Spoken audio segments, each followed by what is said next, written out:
I'm here at one of our long-standing installers, Prestige Detailing. Behind me is one of the first cars that they did in Heal Lite. And the customer brought it in because they had just repainted the front and rear bumper. They needed a reapplication of Heal Lite. We're just going to give the car a look over to see what it looks like after 3 years, what you can expect from a car after 3 years with Heal Lite. Once that's all done, we're going to apply Overcoat V3 over everything.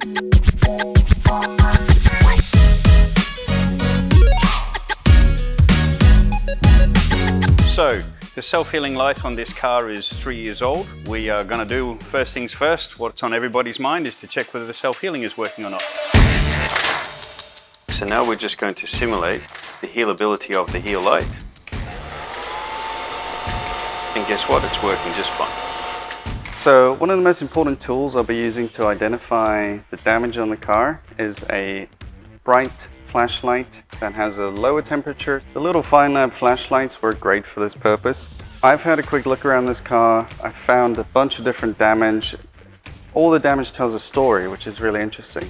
So like I said before, the front and rear bumpers were repainted by a body shop.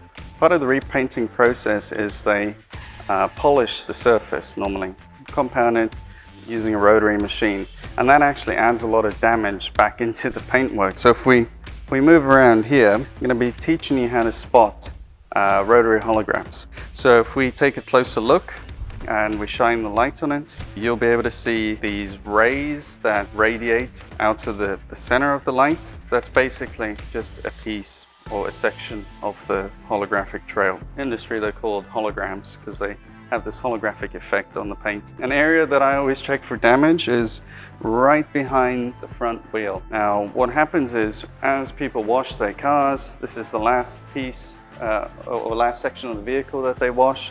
It's also the most dirtiest, and if they don't follow proper techniques, that's where all the marring is very evident. And if we do take a closer look, I did spot some marring, and that's just from a piece of debris that gets stuck in the washing pad or wash mitt, and as you move it across the panel, it gouges and a scratch. Those types of scratches would go through the coating.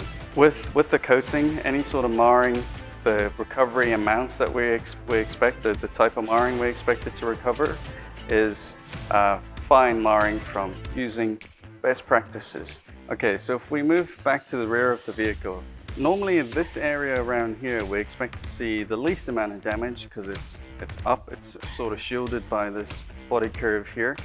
And if we do look at this area here, it's spotless. I'm even surprised at how well this looks after 3 years.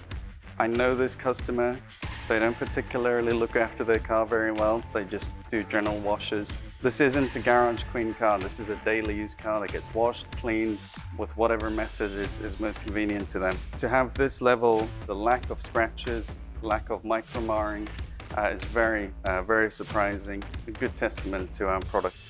Okay, so now let's move to the back of the vehicle. So this line right here, that's the respray line. So this whole area here has been resprayed. This is original paint.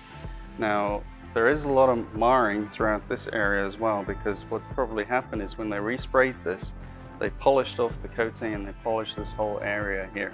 So it damaged the coating, it's basically back to normal paint. Now, another interesting thing I found is right through this area here, there's damage that starts here and then moves down, almost like something placed on there and then dragged down. And I think what happened here is, I checked this car doesn't have the automatic liftgate with the foot control. So I think what happened is maybe carrying a box, they walked up to it. Now this level of damage I wouldn't expect Heal Lite to recover from. It's more aggressive than what the coating can handle. It's through the coating, that's quite a deep scratch. I like to stop by, have a look at some real-world examples of things.